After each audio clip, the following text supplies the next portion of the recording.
皆さんこんばんは。プロパティアクセスの風里です。本日もインベストゲートご覧いただきましてありがとうございます。本日はですね、マレーシアに戻りまして、マレーシアのですね、不動産に関する法律についてゲスト、弁護士をお呼びいたしましてディスカッションいたします。Good evening everyone. Welcome to Investigate Season 2 and Episode 3 by Property Access.Today's theme is what is the legal framework for property investments in Malaysia? We go back to Malaysia again. We invite a special guest for this session. I'm Hiroki Kazato from Tokyo, Japan as a host tonight, and Jackie Chan from Malaysia as a co-host here. Hello, Jackie. Hi, Hiroki-san. Hi, everyone. My name is Jackie. Today we are proud to bring to you our special guest.which is used to be a legal advisor and also legal speaker, and her name is actually Elizabeth Siew. So without waiting too much, please welcome Elizabeth Siew. Hello, good evening everyone, and arigatou gozaimasu. My name is Elizabeth Siew. I used to be a property lawyer for about 19 years.Before I saw the opportunity in property technology and legal technology, so I ventured into technology in the year of 2016. So for the last 3 to 4 years, we see tremendous growth in this area as well. So today, I think property, legal, and technology will be existing hand in hand together, so that is where we see the future is. Okay. And also, Elizabeth Siew is also a two-book writer for the Smart Property Investor Know the Law and Smart Property Investor in Creative Investment. So having her on board will definitely bring you the idea on how is the legal framework currently in Malaysia in property investment. So let us start.with our today's discussion. Thank you, Jackie. Thank you, Elizabeth. So first of all, I have to say, welcome to Malaysia for all our friends from Japan. Right. The first question that we actually put it up for Elizabeth Siew, which is a foreigner purchase of property in Malaysia. So what are the legal consideration and legal process that you need to consider? So over to Elizabeth.Thank you, Jackie. Next slide, please. All right. Malaysia is for a foreigner to purchase property in Malaysia. Generally, you can buy residential property or commercial properties. You can buy directly from a property developer. We call it primary market sale. Or you can buy from existing owner. We call it sub-sale.Usually, the process will take between 3 to 6 months for you to complete. こちらにですね、質問の内容なんですけど、マレーシアで不動産外国人、例えば日本人として買うときに、どのようなところに注意しなければいけないかなんですけれども、まず外国人としてですね、マレーシアで住宅についてですね、購入することができます。それは直接デベロッパーからもできますし、いわゆるセカンダリーマーケット、サブセールからもできるということで、法的なプロセスは3ヶ月から6ヶ月ぐらいかかるということです。Okay, thank you.Okay, and I have break down the legal process. Usually, when you want to buy a property, you first go to the property, view the property. Of course, today you can use VR and AR, or 3D viewing through your mobile phone. Then once you are satisfied, you can make a booking. Usually, the booking fee, or we call it earnest deposit, is about 2 to 3% of the purchase price. You.Place it with the agent or the property developer. Then next, you have about 14 days to sign the sales and purchase agreement and pay the balance deposit. Once the sales and purchase agreement is signed, then as a foreigner, you will have to apply for state consent. Of course, the developer lawyer will be helping you to get the state consent from the relevant state. That will normally take between 1 month to 3 months. Once the state consent is obtained,Then you have about 3 months to complete the purchase and pay your balance 90%. Once the 90% is paid, then you will, for a completed property, you will get to collect your key and do the inspection. If you're talking about developer, it will take about 2 to 3 years for the developer to complete the property. Then that is when they will hand over the key to you and the property to you. マレーシアでの不動産購入のプロセスについて教えていただいていますが、ブッキング予約の時に売買代金の2から 3% お支払いする。で、そして売買契約の時に残りの10% が、例えば手付金だとしますと、残りの7から 8% をお支払いするということです。そして、ステートコンテントと言っているものがあるんですけれども、これはマレーシア州政府が外国人の購入の許可を与えるということなんですね。で、それに1ヶ月から3ヶ月かかると。で、残りの 90% をお支払い完了すると、鍵の引き受け、そして、インスペクションをすることができて、使うことができるようになるということです。OK, thank you. Thank you. And the legal fees for the sales and purchase agreement, again, it depends whether you are buying directly from the developer or buying secondary market. If you are buying directly from a developer, that is very lucky of you, because usually the property developer will absorb the legal fees and you don't have to pay anything. Even when you get a loan from a bank, even the loan legal fees, usually the developer will absorb it. That is the case in primary market. If you are buying secondary market, meaning a completed property through a local sales agent, then you will have to pay legal fees to the lawyer. And what you see here is the formula. Okay, the formula where it's on a scale. Like the first 500,000 is 1%. The next 500,000 is 0.8%, and so on and so forth. And also, if that is the MOT. No, MOT is next slide. Okay, this is legal fees. Legal fees. Okay. Right. Hiroki, translate first. Yes. 弁護士費用ですね。購入するときに、日本だと司法書士の報酬ですとか、いろいろと費用かかりますけれども、マレーシアの場合、また他国の場合、弁護士の費用がかかります。で、2つに分けられるということでお伝えいただきますが、1つ目はですね、新築の物件は弁護士費用をデベロッパーが負担する。で、そして中古の物件の場合は、弁護士費用を買い主さんが負担するということで、新築を買うとですね、そういった費用の軽減につながります。OK. Okay, thank you. Okay, next is the stamp duty calculation. When we buy a property in Malaysia, when we transfer ownership, there will be a stamp duty on transfer. Again, when we look at this formula for the first 100,000 value is 1%. Then from 100,000 to 500,000, you add another 2%. 500,000 to 1 million, you add 3%. Above 1 million, you add 4%. So, example, if we are counting a 1 million ringgit property, the stamp duty will be 24,000.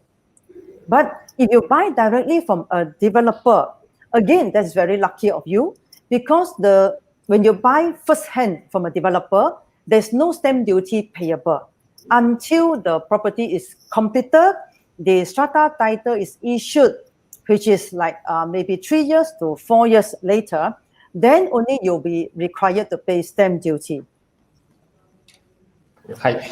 今ですね、スタンプデューティー、日本だと印紙税というような形に直訳できるんですけれども、日本の印紙税とですね、マレーシアの印紙税ちょっと違います。日本で該当する不動産取得税のようなものだと認識していただければいいんですが、価格によってですね、累進の課税になってます。こちらに表が出ておりますけれども、で最後にですね、エリザベスさんが追加していただいたのが、中古の物件だとすぐ払う必要があると。新築だとですね、3から4年後に支払うということなんですぐのお支払いの必要がないということで、この支払うタイミングにも違いがあるというふうにおっしゃってました。Okay, thank you. Thank you. All right, move on. Okay, so the next tax that you need to be aware of is called the tax on disposal. Now, in some country, when you own a property in a country as a foreigner, every year you pay maintenance tax. But in Malaysia, there's none.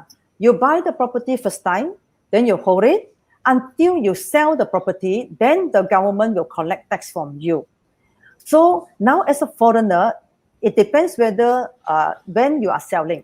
For example, you are selling within the first 3 years of buying the property. The real property gain tax will be 30% of your profit, not on the selling price, but on the profit. If you are 4th year, 5th year, also 30%. If 6th year onwards, it is 10%. So it is a very easy calculation, meaning first 5 years, 30% of your profit. After 5 years, 10% of your profit. This tax system very similar to Japanese capital gain tax. Okay. Very good. So very easy to understand for Japanese investors. I see. All right. Okay, I will translate. このですね、売却時の、プロパティゲインタックス、譲渡税ですね、こちらは日本に非常に似てますね。何年間保有したかによって、その税率が変わってくるというところで、法人で持っている場合、個人で持っている場合、マレーシア市民の場合、そして外国人として持っている場合で、3年、4年、5年、6年とここのチャートに出ているようなですね、税率の差がになっております。これは売るときにかかる税金です。OK。All right. So for this real property gain tax, we have a good news for our audience tonight. Basically, our government, Prime Minister, announced a short recovery scheme, which we will be announcing it at the end of this session. So do stay tuned until the end. All right. Now move on. So the second question we actually put up for Elizabeth SIEW, which is the Malaysia government receptiveness and openness towards the foreign purchaser of properties. Now, over to you, Elizabeth. Okay. Right. The overall for many years, what I observed is Malaysian government is very open and friendly towards foreign purchaser in properties. For example, a new project, there is no restriction in percentage of ownership in a new project. Unlike some countries, like for example, in Thailand, if you have a new project, the foreigner can only buy up to 49%. They reserve 51% to their local people. And because of that, the pricing also is different. The local buy is cheaper unit, foreigner buy at a premium but fully furnished. But in Malaysia, foreigner or Malaysian, there is no difference. When you come into Malaysia, you can buy any amount in a new project. Even you can buy the entire block. Malaysia government welcome you to do that. So that is one good news. Okay, unless the buyer is a Bumiputra, which is we call it indigenous Malay, then only they entitled to 7%. Otherwise, Malaysian or foreigner same. Next, Malaysian do allow foreigner to buy freehold property, which in many countries you cannot get that, right? So you can buy landed property or high-rise, but freehold title, you hold it forever. Okay. The only thing is, as a foreigner, when you buy a property, you must get a state consent from the respective state. Okay. Next slide, please. Okay. Okay. Malaysia has 13 states and 3 federal territories. So in every state, if you are a foreigner, you want to buy a property, you must apply to state for a consent. And usually they will not reject unless it's really special circumstances. But so far, for 20 years, I have not seen rejection cases. And of course, if we are talking about federal territories, it's even better because places like Wilayah, meaning Kuala Lumpur, Putrajaya, these places are under federal government territory. The consent is even easier for us to obtain. And next is about the price threshold. So this is something that Malaysia has, which is generally Malaysia only allow foreigner to purchase property here, which is priced at 1 million or above. Okay, but depending, like for example, Penang is a small island, so therefore they need to control. If foreigner want to buy landed property, then must be 2 million above. If you want to buy condominium, it's also 1 million. In some other state like Malacca, a smaller place, they have like a price threshold that is lower. If you buy apartment or condo in Malacca, even 500,000 ringgit Malaysia, you are qualified. But generally, we will look at I think foreign investor, they will come in, they usually look at Kuala Lumpur, the capital city. So I think generally look at 1 billion as the price. Okay, please allow Hiroki to translate. I go back to the previous slide. Okay. Okay.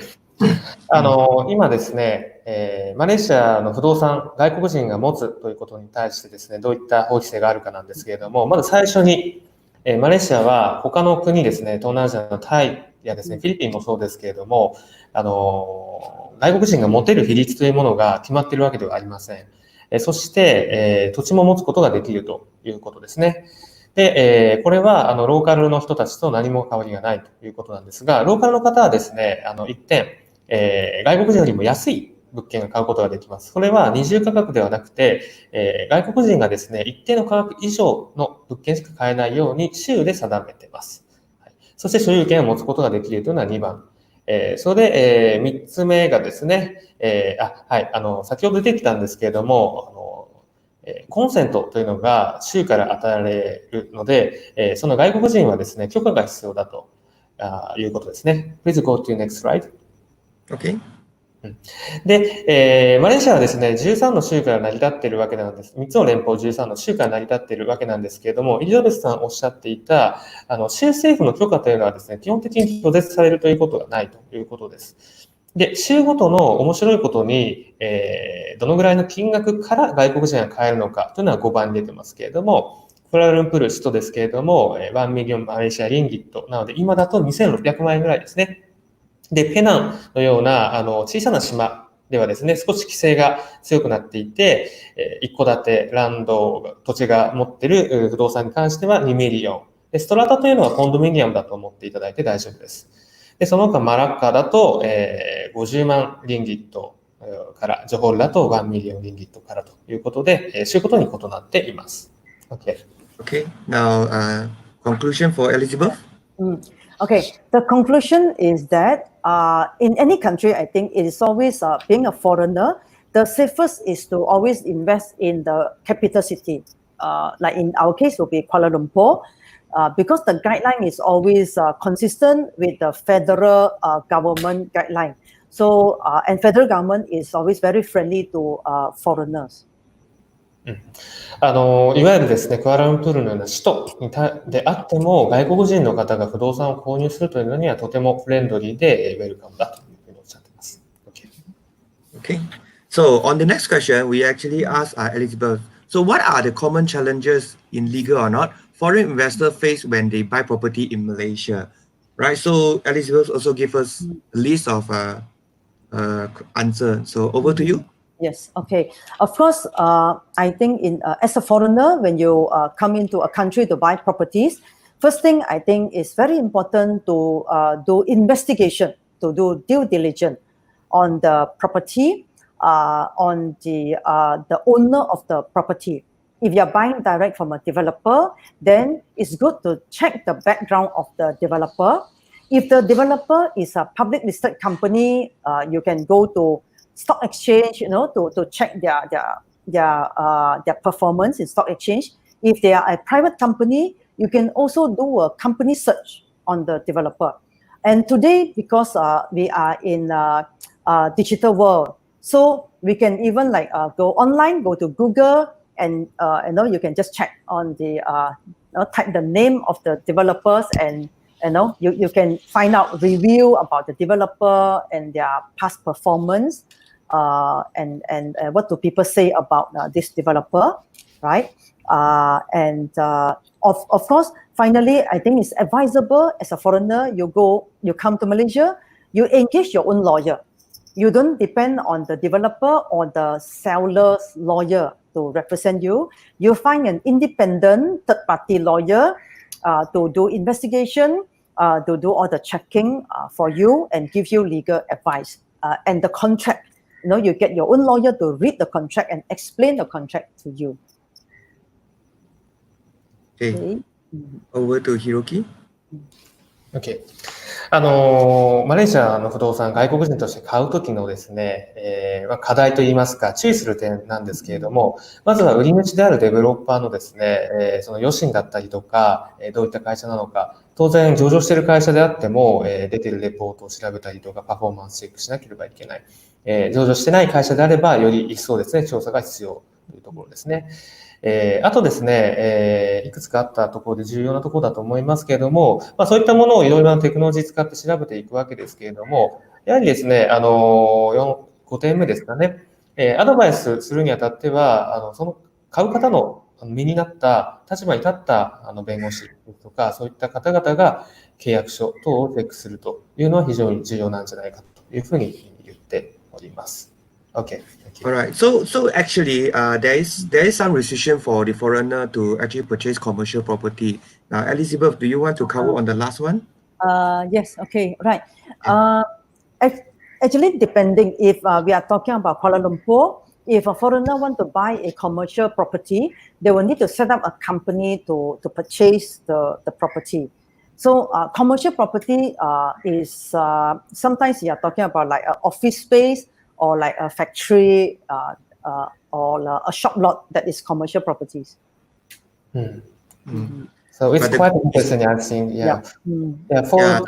Foreigner can form the company in Malaysia, no problem. Yes. So 100% can owned by foreigners. 100%. Yes. Okay, 100%. Okay, Hiroki? 日本語にしますと、住宅に関しては、外国人として購入することはできるんですけれども、コマーシャルですね、オフィスだったりとか、そのリテールとか、そういった不動産に関しては、マレーシア法人を設立しないと購入することができないということです。で、マレーシア法人は 100% 外国人が所有できるということなので、マレーシアで 100% 所有、外国人所有の法人を作る必要がありますが、購入することができるということです。Okay, thank you. All right, next one. So on the 5th of June, which is just not long ago, our Malaysia Prime Minister introduced a short-term economy recovery plan. Now, this is actually a good news for the investor in the market or for existing buyer or for the upcoming buyer. So what do you need to know about property sector? Now, over to Elizabeth. Yes. Okay. Yes. During this announcement, there are a few items which the government has introduced to stimulate the property industry and the property market in Malaysia. One of it, we call this the Home Ownership Campaign, HOC. In fact, last year the government did the same thing. In 2019, it was from January till June, extended till December, and during last year period, the total sales of under this campaign was 23.2 billion of property being sold last year, right? And the government this time they are going to reintroduce this HOC campaign again, starting from June until next year May. It's a 12-month period home ownership campaign. Yep.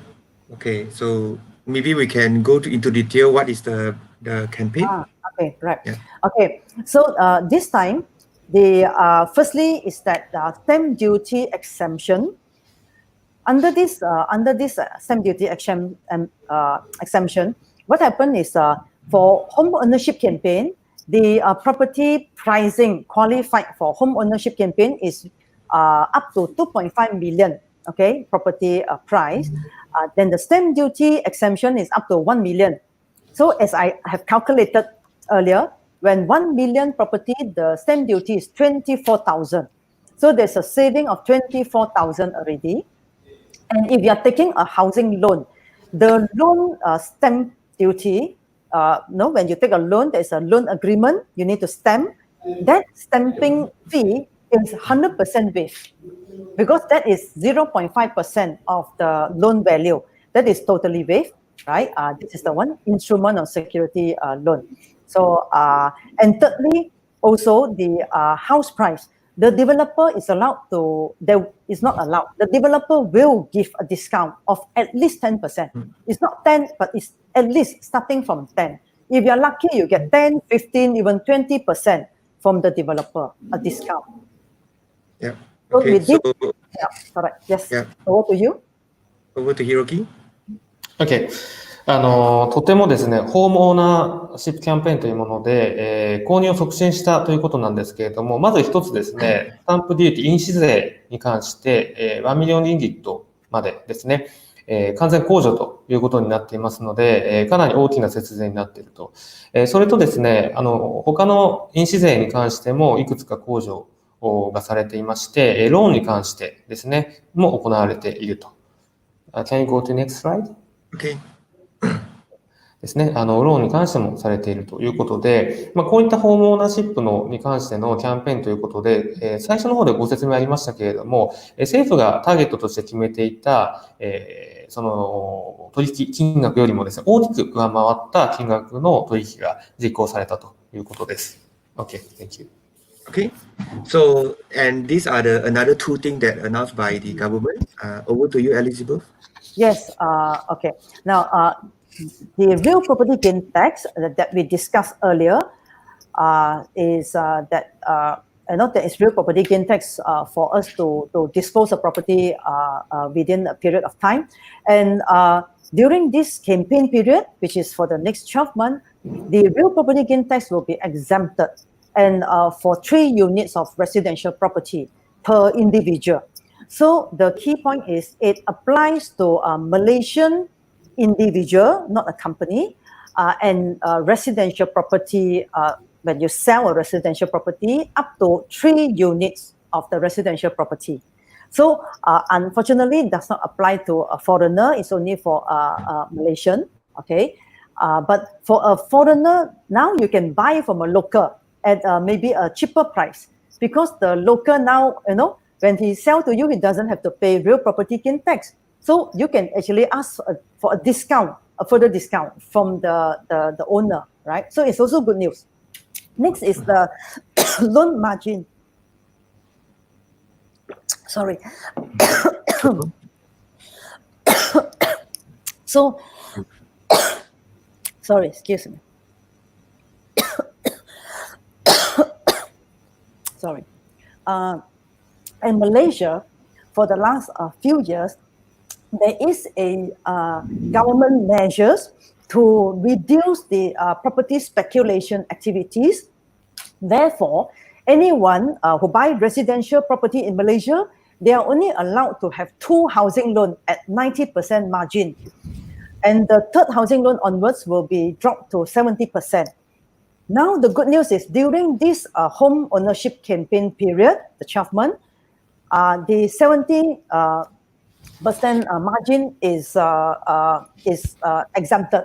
So a bank can now give us more than 70% loan for 3rd property onwards, but provided we qualify for it. So the 3rd housing loan onwards, more than 70%.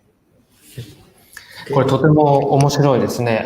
最初がですね、プロパティゲインタックスなので、日本でいう譲渡益税ですけれども、譲渡益税が今年の終わりまでですね、完全に無税になっています。これは、さらに完全に無税になるだけではなくて、3つの不動産を売却するまで、なので1個でも2個でも3個でも3個までキャピタルゲインに対しての課税がかからないということなので、非常に強力な節税対策です。で、これに関してはマレーシア人であることが必要ですし、会社もダメなんですけれども、個人ですね。で、外国人が購入するとき、セカンダリーマーケットで購入するとき、このプロパティゲインタックスがないということで、ディスカウントをですね、要求することができるということで、これも一つのメリット。で、そして次が、ローントゥバリューですね。どのぐらい銀行がローンを貸し付けてくれるか。マレーシアではですね、最初の2ユニットまでは 90% のローントゥバリューを作ることができて、3つ目のユニットからは 70% という決まりがあったんですけれども、これがですね、現在 70% 以上まで、申請ができて、借り入れすることができるようになっているというところで、さらに購入しやすくなっているという状況です。Okay, thank you. All right, to move on. So this is what Elizabeth noticed, and she's going to give us some of her summary. Okay, over to you. Yes, thank you, Jackie. So let's look at the local buyer first, Malaysian buyer who buy properties with a bank loan. Now, since banks are prepared to lend more than 70% margin for 3rd housing loan onwards, we still need to qualify, but at least we can leverage on bank loan more. All right. And what is a 70% margin based on? It will be based on our DSR. DSR is the debt servicing ratio of a person. So usually the bank will look at our income and our commitment. So the bank will only allow us to have a commitment up to 60% of a person. So I think this is a good news for most of the local buyer. I think they can use this opportunity to own more properties at this time. Now, to add on a little bit, I actually found that this scheme, although that they allow the buyer to go up to 90%, but the control by the Bank Negara, which is a national bank, which is a good thing because they want to control the speculator in the market. So property buyer in the market currently in Malaysia are still a healthy market by people who are eligible to get the loan. So in terms of the property market, I think this is a good thing that at least the national bank is still controlling. Yeah, that's my input. Over to Hiroki. 今お伝えがあったところでですね、これも非常に面白いところですけれども、デッドサービシングレシオというのは、いわゆる日本語で言うと返済比率ですね。収入に対してどのぐらい返済できる可能性があるかというのを、何パーセント、年収の何パーセントまで貸すかというところなんですが、60% までですね、いっているということで、とてもローンを引きやすくなっているという状況が、今現状ございます。Okay, thank you. All right, so to move on, at least you want to share this slide? Right. Okay, yes. These are statistics that we have obtained from the National Statistics Department of Malaysia. As you can see, the property transaction in Malaysia, this is, you can see year to year, for the last few years, it's like continuously on the uptrend. Even though people may think that property is not doing well, but number of transaction and the volume is actually on the uptrend. Alright. これはですね、先ほどのいろいろな政策があって、不動産の取引に関しての統計なんですけれども、実際ですね、マレーシアの不動産の価格に関してはいろいろとデータが出てるんですけど、実際取引の数というのは非常に促進されて、政策がとても功を奏しているというところを表しています。Okay. Maybe I just want to add one more point. Sorry, I just want to add one more point. In Malaysia, every year the population increased by 500,000. 500,000 every year increase. So the demand and the need for property will continue to increase. So younger generation is also increased. Yes. マレーシアはですね、年間50万人人口が増えている、若い世代も増えているということで、家を必要になる人が多いということを付け加えてくれています。Okay, from this we can see the property transaction by subsector. So the biggest transaction is still the residential property. So people still buy and sell residential property because they need a house to stay. ここではやはりですね、統計上でどのセクター、いろんなセクターありますけど、その中で住宅市場が最も多くの比率を占めています。Alright, so we come to the very last slide. Right. Okay. So the conclusion, the conclusion is that the foreigner who purchase properties in Malaysia, our law and our regulation is actually very consistent. For many years, we have our national land code, the land law is consistent. If you are a foreigner, you come to Malaysia, you buy property, you need state consent. That is one thing. Then the 1 million ringgit price threshold has been there for many years. I think at least 5 to 6 years. Okay, so this has been consistent, no change, which is good news for foreigner. No, we don't have change in policy every year. No, it's consistent, and the supply of property also is quite consistent in that sense.